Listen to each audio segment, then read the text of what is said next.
Welcome to Corvette Today, the podcast that talks about everything Corvette, with your host Steve Garrett, MC and DJ at one of the largest Corvette weekends in the country, Corvette Fun Fest, president of the Corvette Club of Kansas City, Missouri, and radio disc jockey at the #1 radio station in Kansas City for over 40 years. Here's Steve Garrett. Thanks for listening to Corvette Today, the podcast that talks about everything Corvette. I'm your host, Steve Garrett. I appreciate you tuning in. You can listen to Corvette Today on all podcast platforms. You can also listen on your smart device. Just say Alexa or Hey Google, play the podcast called Corvette Today, and you're connected.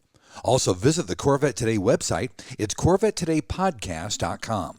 And while you're there, make sure you visit the Corvette Today merchandise store.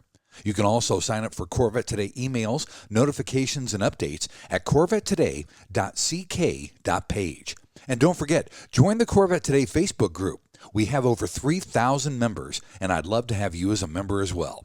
I'm also excited to tell you about the new YouTube channel for Corvette Today. Be sure and check it out and see your favorite Corvette Today podcasts now on YouTube.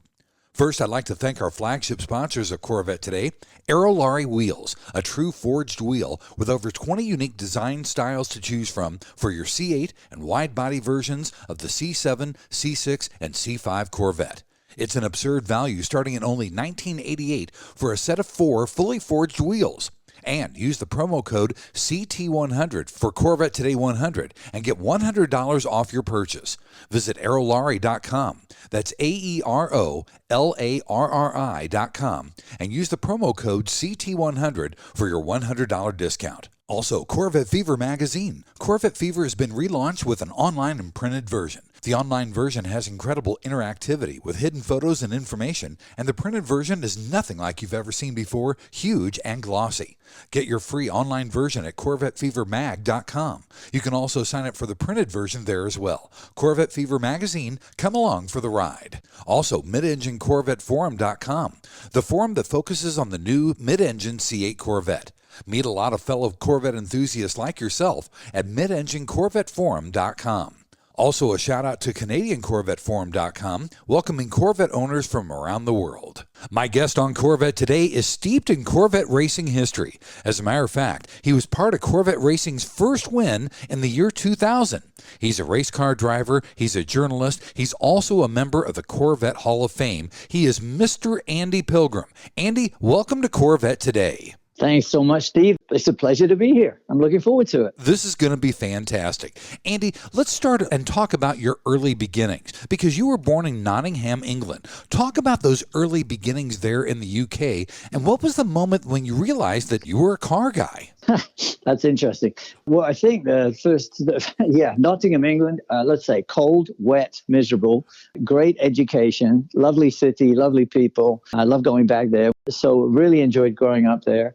But there was never going to be the economic opportunities for me to race. So essentially, but where the interest came into cars was just when I was a little kid, for whatever reason, I was just absolutely enamored with cars. It was just one of those things. As a young child, I was just enamored with cars. I was just fascinated with cars. And at a very young age, I could name cars and pointed at cars and ran after cars. If they looked like sports cars, I'd run away from my mom and go running after the car. You know, it's just crazy.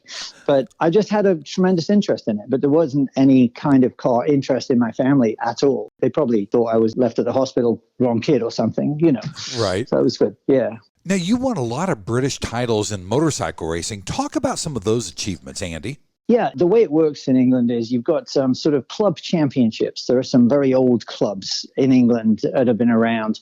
And when I started racing motorcycles, essentially what that meant was I had a secondhand, very old motorcycle. I wanted to try to race. And when I was earning money, around 21 years old, I came out of college as a computer programmer. So I started earning money and essentially used that money to put numbers on my old motorcycle and just literally go to the racetrack, whether it was me riding to the racetrack, which when you road racing is ridiculous, or I had a friend with a van who would drop me off at the racetrack after he finished doing his bread round. So that's where it started, essentially. So I won several club championships, which are not easy. When it's a club championship, it means that people come from all over the country to do it. It's just organized by one of the British racing clubs. And then as far as British championships, I finished second in two sort of British championships, which was the KH400 series and a British 500 production championship. But for 2.5 years, I did motorcycle racing before I essentially got a job offer in the United States as a computer programmer. Yeah, you took a very interesting path to get to America because you were in the IT field in the 80s and you were snapped up by a U.S. contractor.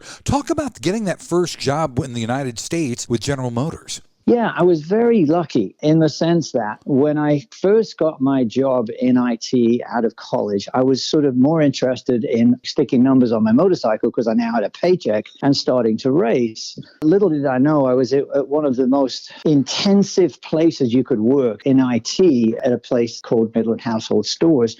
And what it was, back in the old days, they had these huge telephone book-sized catalogs. And essentially, we were the IT for the catalog companies in the UK.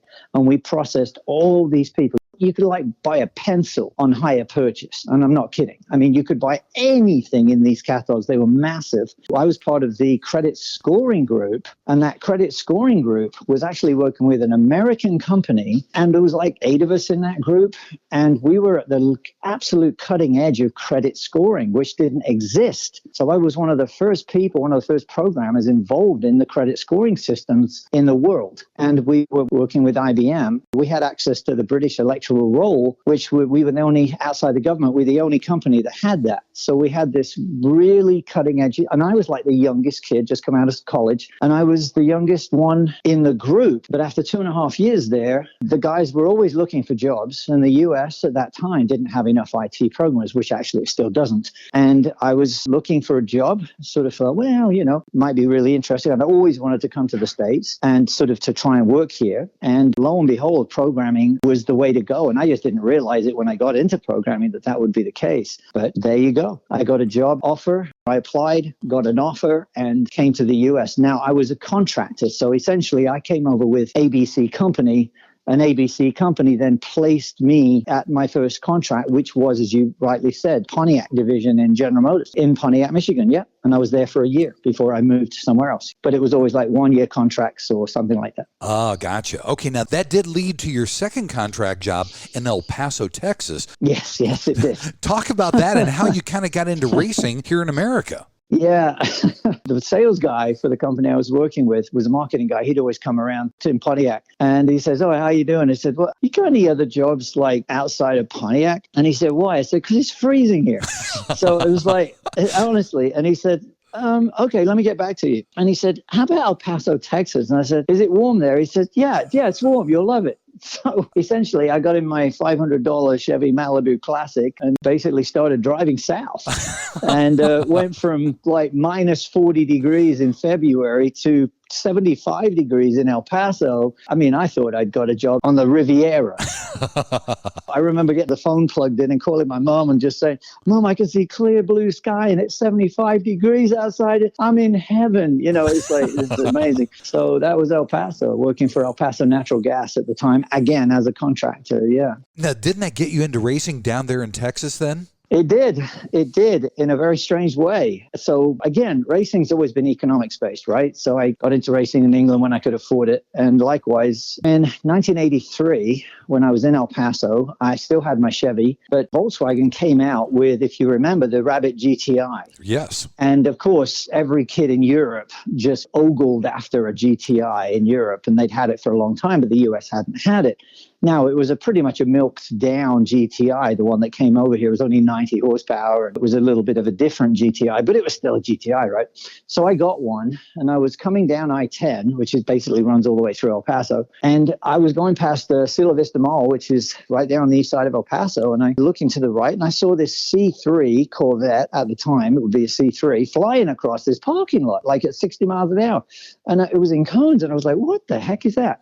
So I went off the freeway, went around the back, and lo and behold, that was an SCCA autocross going on, and that's what started it. On my website, I still have a picture of my black GTI in an open area where they had a school parking lot. It was from El Paso, actually. You got a three-wheel GTI. It's a picture somebody took of me doing an autocross in El Paso in 1983, and that was SCCA, and that was sort of what started any kind of four-wheel competition. That was the first time. Very nice. Now, you also became a U.S. citizen in 1998. Yes. That had to be a thrill as well. Yes, definitely. This country has given me so many incredible opportunities. And wanting to do things professionally, essentially, that was the opportunities that America's given me. Whether it was starting my business, whether it was getting into racing professionally, the avenues are open here. You have to work hard. You have to make some smart moves. You have to stay focused. So when I became a citizen, it was extremely emotional for me. It really was. Every group I speak to now, whether it's traffic safety related or whether it's marketing stuff that I'm doing, I'm very proud to tell people that this country has given me incredible opportunities, and it's something I'm very, very grateful for. That's awesome, Andy. Well, let's take a quick break, and in segment number 2, we're going to delve deep into your racing career. We're talking with Andy Pilgrim, famed Corvette racer, here on Corvette Today. Stretch the life of your Corvette's paint with NovaStretch Performance Protective Covers. NovaStretch covers provide superior protection for your C5 through C8 Corvette, utilizing stretch fabric technology and an innovative fastening system for quick installation and easy removal and storage. Made in the USA for a tailored fit, the patented design and breathable mesh protects your Corvette without rubbing or chafing the paint like traditional bras. And unlike clear film solutions, NovaStretch provides full front-end coverage including the grille, keeping radiators and heat exchangers clean without creating airflow issues. Visit novastretch.com and use the code CorvetteToday15 to get 15% off your order. Protect your Corvette with NovaStretch. American Hydrocarbon, your one-stop shop for custom interior, exterior, and engine bay items for your C4 through C8 Corvette. We can help you create a custom look for your Corvette with carbon fiber or 10 different color patterns and styles. We've served customers in over 28 countries all around the world.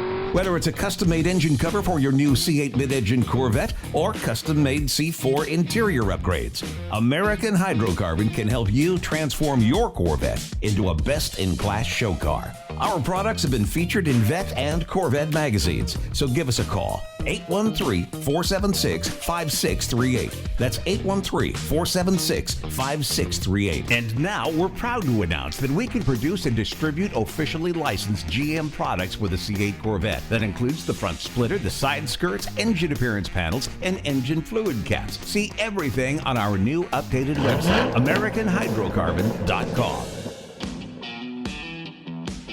This is the Corvette Today podcast with Steve Garrett.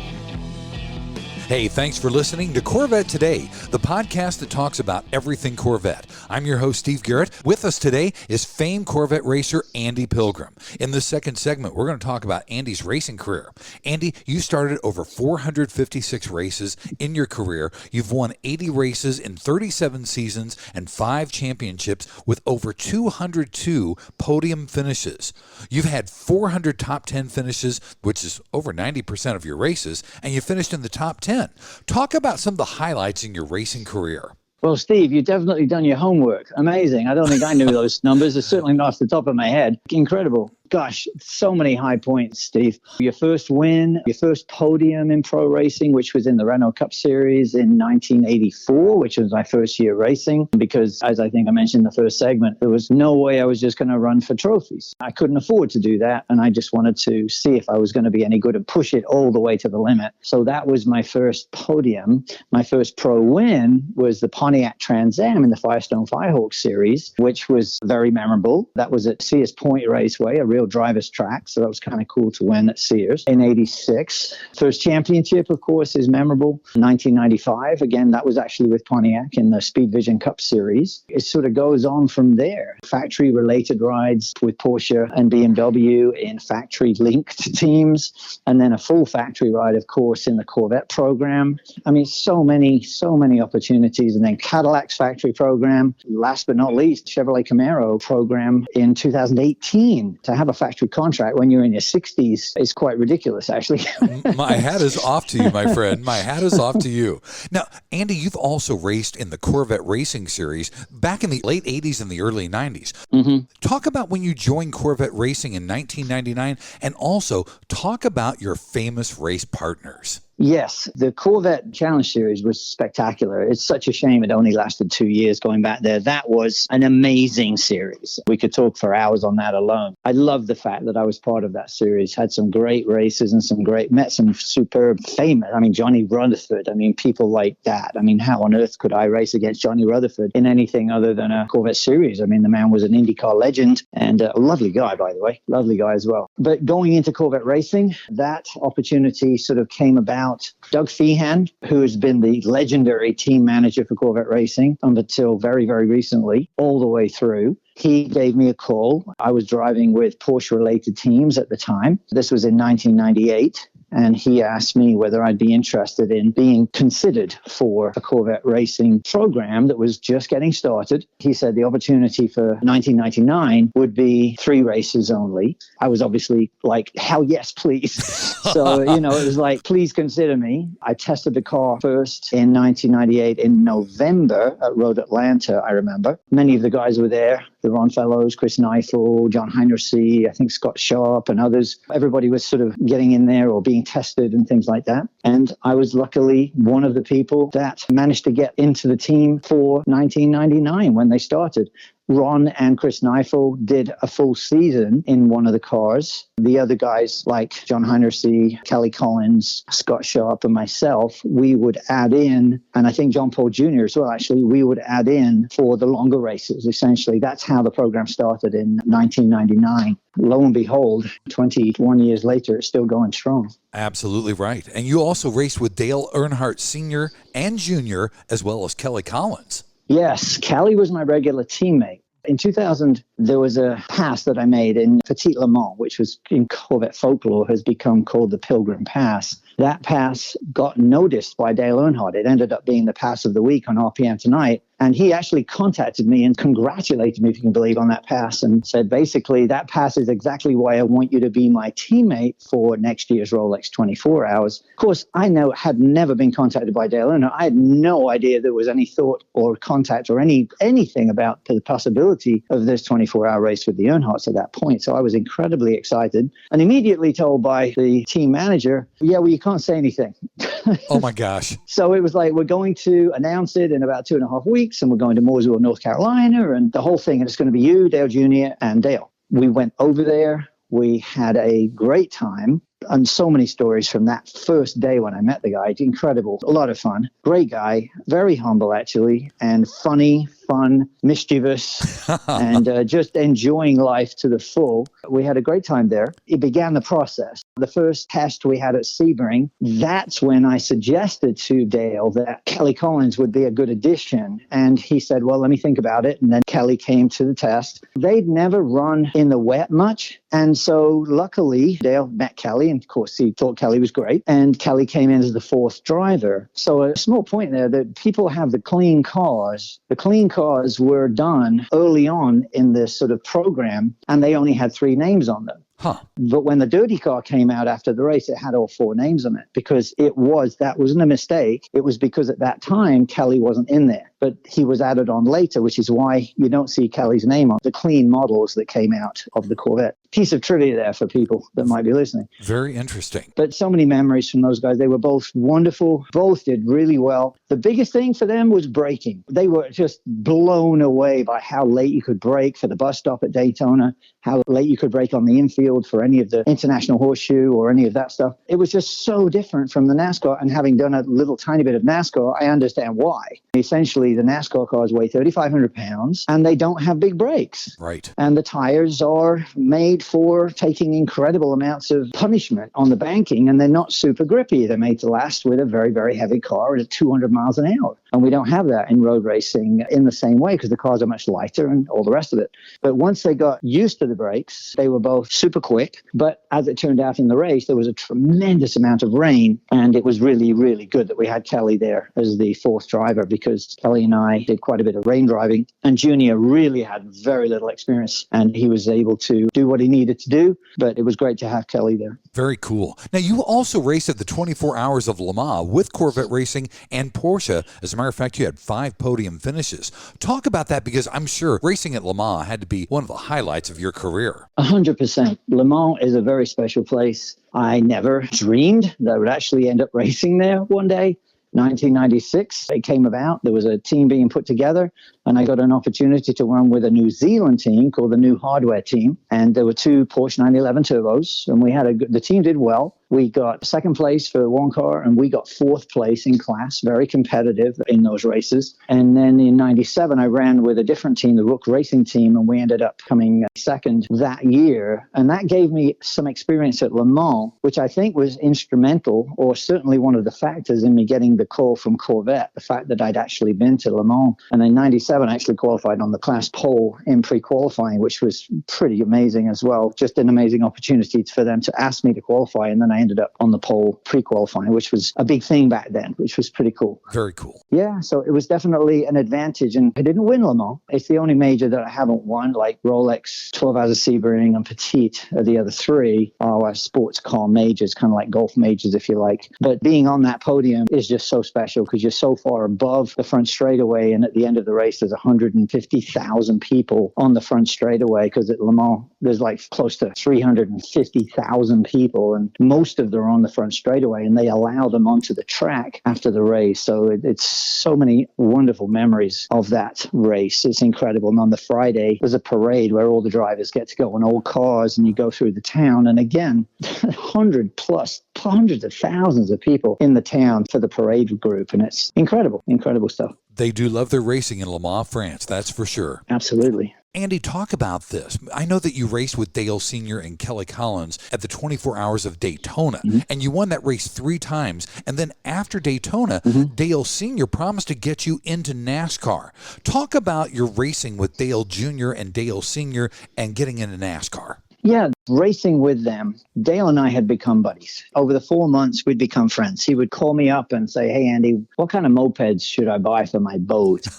It was just normal kind of conversations between 2 mates, you know. It wasn't the fact that he said to me, "I'm going to get you a NASCAR." He had actually told other people. Oh. And he told Dale Jr. that. Wow. Dale and Junior had spoken about something like that, I think, at some point after the race. I was not part of that conversation. Huh. So there was a lot of things that I didn't know about till sadly after he'd passed away. Steve Crisp, who was Dale's right-hand guy for like 13, 14 years. I love Steve Crisp. He's one of the best guys, period. Such a smart guy. We've remained friends over the years. And Steve was the one who explained some things to me about how Dale was, how he didn't have that many friends, you know. He had people that he knew, but he didn't have any friends. Neil Bonnet was a very close friend of his. And when he lost Neil Bonnet, there weren't that many people close to him, you know. So it was Steve that sort of gave me a lot more insight. And he was the one that told me that, "Andy, you don't know that when we got back from the race, Dale had already told me to start clearing out the trophy room. And he said, this is going to be where we're going to put the Corvettes." Wow. And this will be the car that me and Andy race.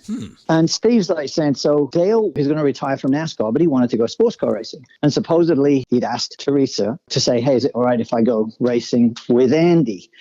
I mean, Andy didn't know anything about any of this. Wow. But it was sort of an ongoing background thing. I learned about it from Steve after Dale had passed away. And then I spoke to Teresa later, and she confirmed it. And also another friend of mine who'd had dinner with Teresa confirmed it. It was quite amazing, actually, about the fact that he would potentially go Corvette racing. He would potentially want to do it with me. It's just an incredible part of the story. But the NASCAR connection then, going from that, Dale and Dale Sr. had a conversation on an airplane, which was sort of referred to in a letter that Dale had sent me after the race, thanking me and all the rest of it. It was a really nice letter, which I still have. So I was playing golf, something that I love to do and have done like once in the last 7 years. But I was actually playing golf back in 2007. Junior called me on the phone and he said, "Hey, Andy, what are you doing?" And I said, I'm just playing golf, mate. Can I call you back? He says, well, I got something kind of important, you know? It's like, I said, oh, okay. So yeah, no, hang on a minute. So I sort of walk away and I said, yeah, what's going on? He said, well, I just want to ask you a quick question. Are you interested in running a couple of NASCAR bush races in my Navy car coming up, Canada and Watkins Glen road course races? And I said, yeah. And he said, that phone call is something that Dad and I spoke about, and I want to repay the debt.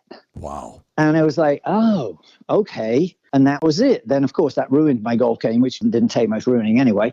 But it was like, I was so excited about it. And yes, that's where the 2 Navy races came from in 2007, which was great. I mean, great opportunity. All road races, I think, or most of them have a bucket list thing. Like, I wish I could do a NASCAR race. And luckily, I did 2 bush races. And I also got to do 1 Sprint Cup in 2011. So again, those are the bucket list things you like to check off as a road racer if you get that opportunity. Absolutely right. Also, in 2004 through 2008, you drove for Cadillac in the Speed World Championship Challenge, and you won that race in 2005. Talk about the differences between racing for Cadillac and racing for Corvette. Well, funnily enough, racing for Cadillac and Corvette was almost like the same thing in a way. Oh. Because the cars were all built by Pratt & Miller Engineering. And some of the same guys that were working on the Corvettes were brought over to that new budding Cadillac team. And so some of the same guys that were working on the car and some of the same engineers. And so it was actually like old home week, amazingly. So yeah, in 2003, there was a test at Road Atlanta again, funnily enough. I ended up being picked. My teammate was Max Angelelli. And that started in 2004. And I was there for 2004 till 8. And then again, the second time around with Johnny O'Connell, 2011 through 2015.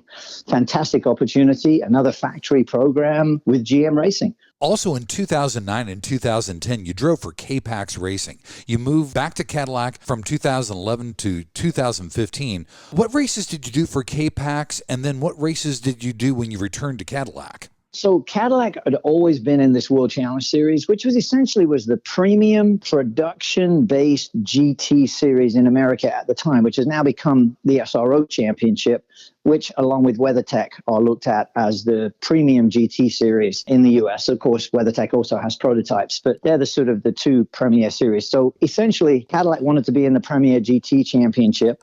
And Corvette were always running in the the IMSA side of things as opposed to the SECA Pro Racing side of things, which is where Cadillac was. So essentially, it was just 2 sides of the same deal. With Cadillac, it was always in that championship, just different generations. The first generation car ended in 2008, and also GM had some hiccups in 2008. And so what happened was I thought, well, don't have a job. Amazingly, the phone rings and I get a call from Jim Huey at K-Pax saying, hey, would you like to have an opportunity with Volvo? Randy Post was my teammate. They were building these new turbocharged all-wheel drive Volvos, which would also run in the World Challenge Series. And that was also a factory-connected project with Volvo. So it ended up being another semi-factory team deal, really. For 2 years, we did that. Going into 2011, or the end of 2010, I got another phone call from GM saying, hey, we're putting the band back together. Johnny O'Connell is coming across from Corvette, kind of like I did in 2004. Right. And he'd be your teammate. And it's like, oh, that's going to be great. So it was like end of the season. Jim Huey was extremely nice about it and said, Andy, I totally understand you were with them before. We wish you all the best and see you on track type of thing. Very nice. So it worked really well. And I ended up going back to the Cadillac operation there. And Johnny and I just had so much fun with Johnny as the teammate for 5 years. It was great. That's fantastic. Well, Andy, let's take our final break. And when we come back in segment number 3, we're going to talk about all your other jobs that you've got on Corvette Today. VetteFinders.com is the Internet's original Corvette classified ads website, with classified ads starting at just $25. And every ad runs until your Corvette is sold. If you're in the market for a Corvette, VetteFinders.com has over 500 Corvettes for sale from all around the USA and Canada and covering all 8 generations. Visit VetteFinders.com, the Internet's destination for buying and selling Corvettes. That's VETTE Finders.com. Hey, honey, are you awake? I am now. I can't sleep. Since turning 50, I keep dreaming of a red door and a blue door, somehow knowing there are only choices for retirement. Okay. Through the red door, we outlive our money. We have to rely on our kids. We're stuck on a fixed income. It's terrifying. Yeah, that would suck. But through the blue door, our money outlives us. We retire on our terms. Our kids stay our kids, not our caretakers. We make work optional. Yes, that's much better. That's what I want too. But what do we do? We call True Wealth & Company at 913-653-8783. They specialize in helping successful people make work optional. They're our fiduciary Blue Door personal wealth managers. Hey, where are you going? It's 3 a.m. I can't sleep. I'm going to check out True Wealth & Company online at retirewithtrue.com. That Blue Door is going to be our retirement. 913-653-8783. Visit us online at retirewithtrue.com. Investment advice offered through True Wealth & Company, LLC, a registered investment advisor in the state of Kansas. And now, back to Corvette Today with your host and my husband, Steve Garrett. Hey, thank you very much for listening to Corvette Today, the podcast that talks about everything Corvette. I'm your host, Steve Garrett. With me is famed Corvette race driver Andy Pilgrim. In this third and final segment, we're going to talk about some of the other things Andy is doing outside the racing world. Andy, first of all, you are also an accomplished writer. You've written for Automobile Magazine. How did you get started doing that?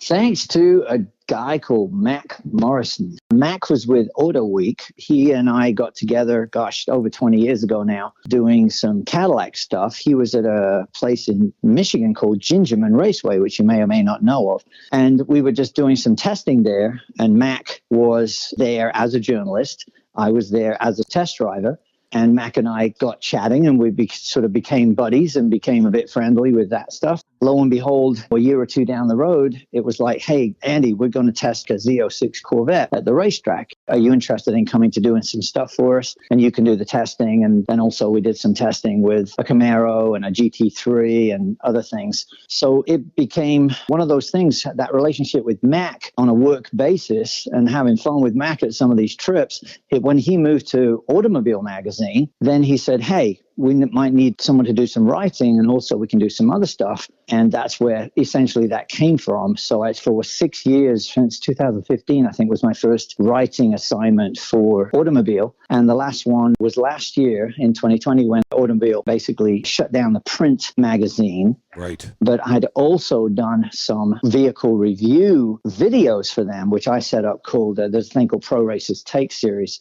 which is automobile related. And of course, automobile now really is MotorTrend. It's kind of the same thing now. Right. There's like 38 vehicle reviews and other things there. So that was all, again, related to automobile as well. I'm not a journalist trained, but Mac Morrison said, write something. Let's see what's what. He basically said, look, your stuff is good. Keep doing what you're doing. And again, honestly, that was a bucket list thing for me to possibly get into a print magazine that was respected, nationally circulated, internationally circulated, and write a real article about it. That was what I wanted to do. I didn't just want to be a guy pressing pedals and setting a lap time and nothing. Right. You know, I like the idea of writing. Mac has given me those opportunities. And now, actually, I've moved over to CNET, part of the CNET Roadshow team, which is fairly recent, but I've done a couple of videos already and one print magazine article. So very nice. Now, I know you had mentioned that you had done some video reviews of some cars. What kind of cars did you get to review? Well, you can start with really expensive, like the McLaren Senna,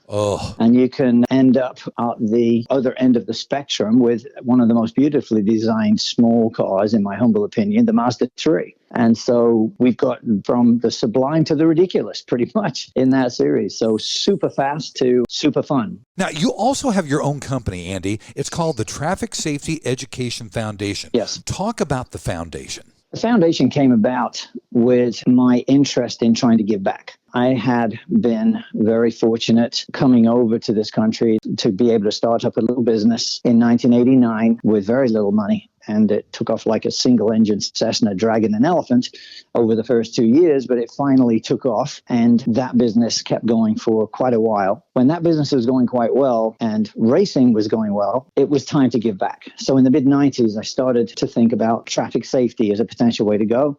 I was aware that the American driving test was not anything close to European standards as far as a driving test, which of course isn't helpful when it comes to survival and just being a good driver and generally being able to merge, not merge, understand to use your mirrors and all those other wonderful things. And it's sort of sprung from that, understanding, first of all, talking to students all around the country at various schools. I'm only one person, and this was something that I needed to get to more people. Then I started making educational videos. And essentially, I've done 5 full-length educational videos with hundreds of small chapters so that driver education teachers and parents, with kids of all ages, by the way, once you turn your child safety seat around to face front, that 18 months or 2-year-old is actually learning driving habits and behaviors from watching you drive, parents, just so you know. 15 years old or 16 is about 13 years too late when you start thinking about driver education. So understand that when they're in the car, which is only about 10 to 15% of the time after they start school, just put the phone away. And hands-free driving is not safe.